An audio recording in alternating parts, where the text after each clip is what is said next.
Olá, eu vim falar para vocês hoje um pouquinho sobre o canto coral, sobre os temperamentos humanos e como é que a gente pode usar esse conhecimento.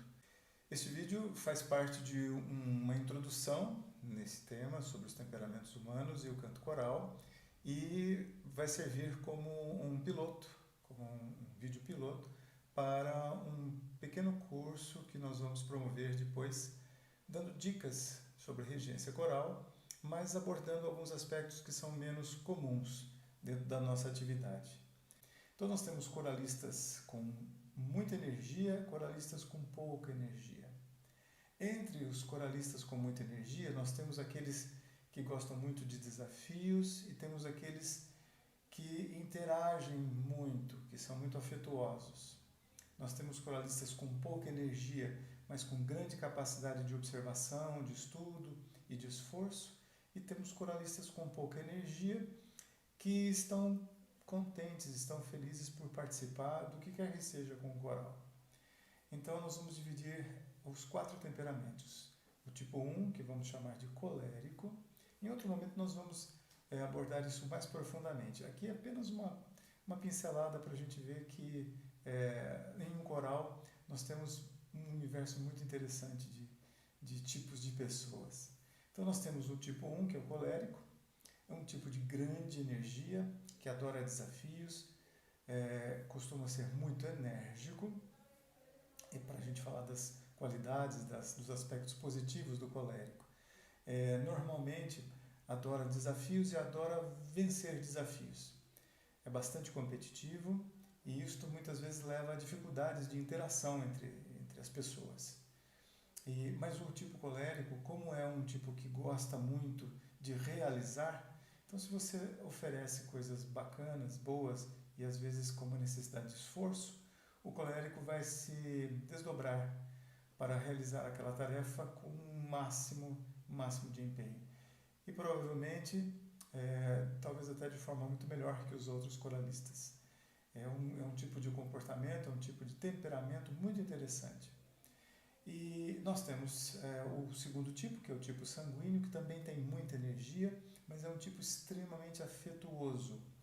É um coralista que adora contato físico, adora abraços, adora beijos, adora cantar de mãos dadas, adora cantar de tudo um pouco, se emociona demais com aquilo que canta.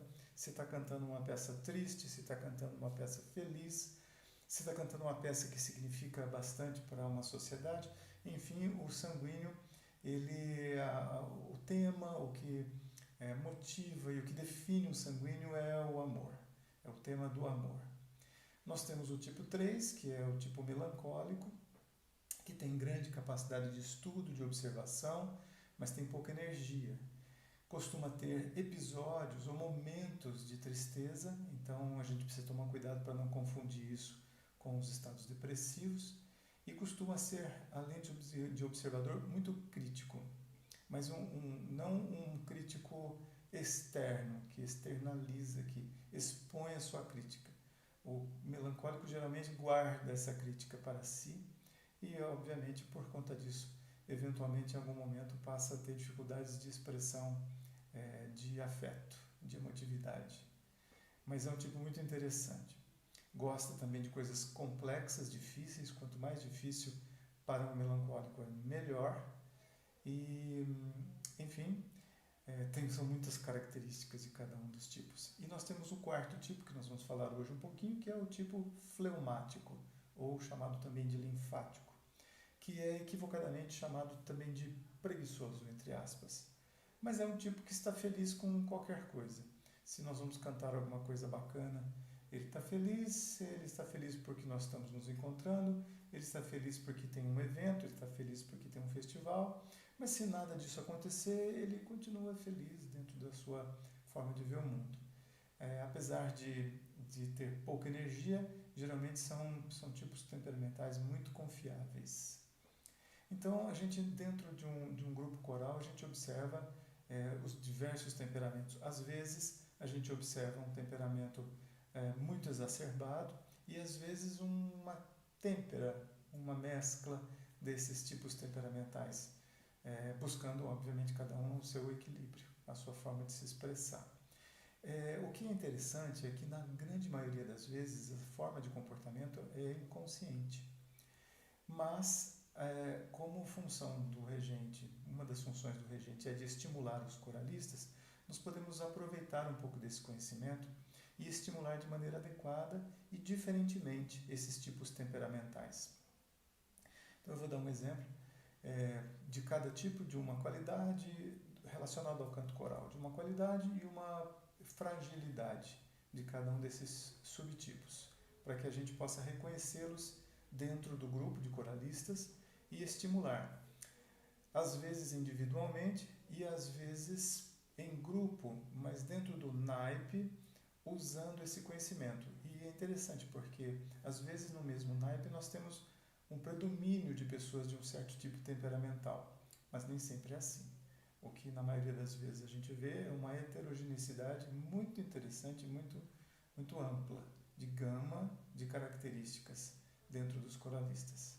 Então vamos ver algumas, basicamente, pinceladamente, vamos ver uma característica positiva e uma fragilidade desses 4 tipos dentro do canto coral. Muito bem. O subtipo colérico, que é de grande energia, como nós vimos, adora desafios e adora vencer desafios. Mas a gente precisa tomar cuidado para que esses desafios não sejam muito fortes, não sejam obstáculos que pareçam intransponíveis, porque o colérico ele tende a resolver qualquer problema, mas se ele se depara com um problema insolúvel, ele acaba por desistir dessa ideia e vai colocar a energia dele em outra coisa. Então, a gente pode oferecer peças complexas, porém nas quais o colérico possa ter brilho, ele possa se destacar. Então, quando a gente tem pessoas que gostam de posição de destaque, isso sem qualquer julgamento, é uma observação que a gente como regente tem, quando a gente vai aos poucos conhecendo o grupo com o qual trabalha, então a gente vai se deparando com essas tendências. Então, pessoas que gostam de um certo brilho, que gostam de desafios, que têm naturalmente, às vezes, uma tendência a lideranças, é possível que estejamos diante de um colérico. Então, nós podemos oferecer peças ou estimular esse colérico nessas peças, nas passagens musicais, nos fraseados, nos períodos musicais, que ofereçam um pouco mais de brilho, a gente estimula esse colérico nesse momento. E a gente precisa tomar cuidado com as competições e com os momentos que podem sugerir estados competitivos, porque o colérico, por sua natureza, ele vai tentar vencer essa competição. Isso não é interessante se nós estivermos diante de uma pessoa de outro tipo de temperamento ao seu lado. Como nós vamos ver daqui a pouco, alguns temperamentos que combinam bem dentro de um naipe, tá bem?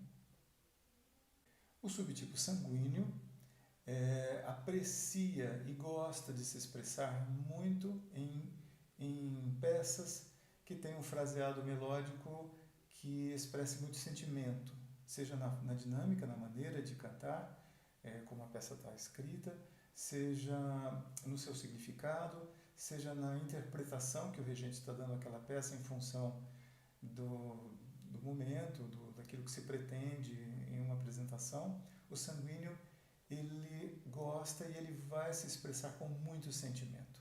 Então isso é muito interessante porque a gente, quando está regendo um grupo, nota claramente as pessoas que se expressam com bastante sentimento.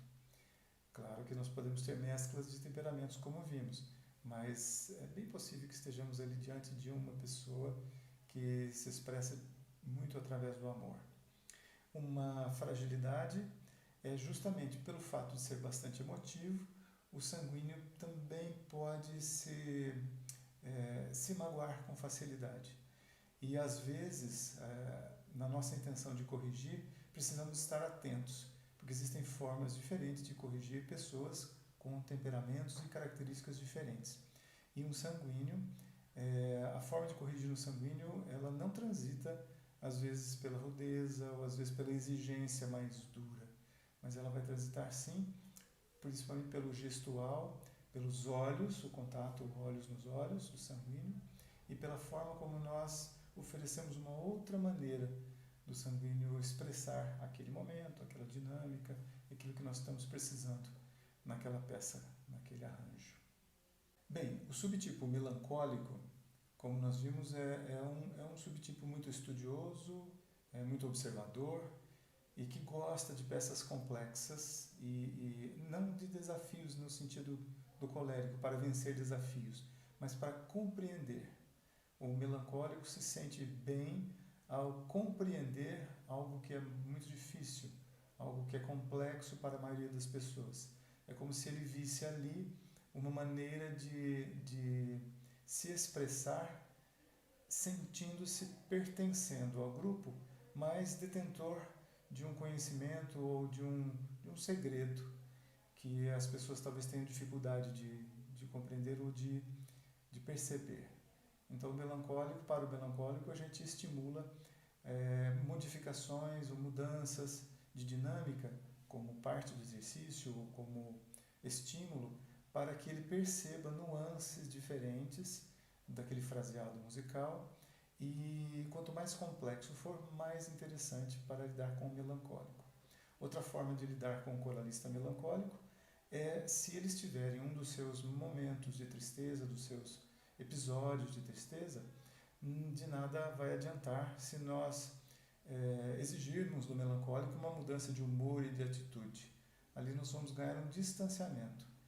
E, aliás, isso é uma fragilidade do melancólico. Se ele perceber que o regente de coro sabe pouco sobre o que está falando, provavelmente o melancólico perderá o interesse naquela peça ou naquele instante. É diferente do regente não ter conhecimento sobre um determinado assunto.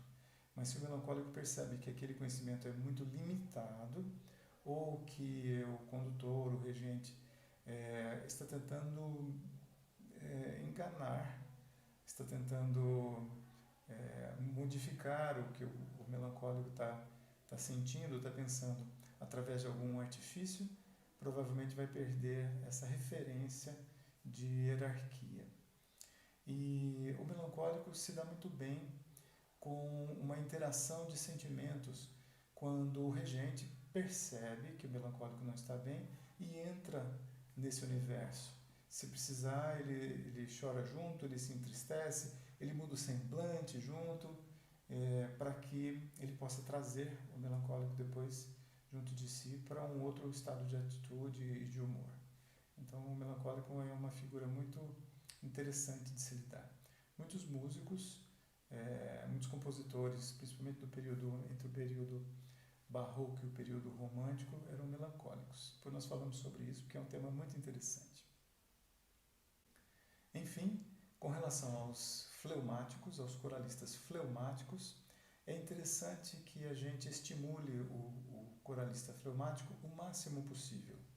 Pela sua natureza de pouca energia e de pouco interesse nas coisas em geral e nas peças, naquilo que a gente está tentando expressar através da interpretação de uma peça, o coralista fleumático também ele vai, a seu modo, colocar pouca energia naquele trabalho. Então a gente estimula o fleumático de todas as maneiras possíveis. E uma fragilidade do fleumático, e que a gente precisa ficar atento, é interessante, é a execução ou a colocação de muitas peças pouco complexas, que exigem um pouco esforço do coralista. Então, quando a gente coloca muitas peças em uníssono, muitas peças monofônicas ou peças muito fáceis, isso passa a ser uma tendência que o coralista fleumático ele vai apreciar permanecer nesse ambiente de músicas que não exijam um grande esforço dele como coralista.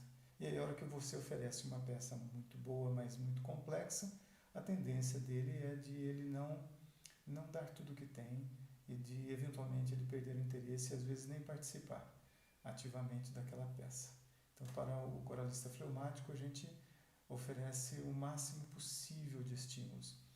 E dentro desses estímulos existe um que pode ser interessante, que é a gente observar dentro de uma partitura, dentro de uma estrutura, sempre que houver notas de passagem e sempre que houver transições que sejam imprescindíveis à harmonia, mas sejam discretas. Ali existem segredos musicais que o fleumático vai gostar muito de participar, porque se só ele sabe ou ele sente aquela passagem, ele guarda muito para si, não como um ato de egoísmo, mas como um ato de prazer. O fleumático sente prazer em guardar coisas, guardar segredos. E os segredos musicais, especialmente as transições, quando elas são discretas, mas são muito importantes, ali residem momentos importantes dentro da música e que podem estimular a um coralista fleumático. Enfim, falando um pouco sobre posicionamento dos coralistas dentro do naipe, no momento em que a gente faz a timbragem de um coro, em que a gente, para aquela peça, chegou ao melhor timbre, ao momento em que a gente sente que o coro está pronto e musicalmente está soando como nós gostaríamos, aquela peça, nós podemos, se tivermos opções de timbragem, se tivermos alternativas de timbragem, nós podemos aplicar esse conhecimento dos temperamentos para posicionar coralistas um ao lado do outro, ou às vezes nas formações diferentes que nós temos, nas diversas maneiras que nós temos de colocação do grupo,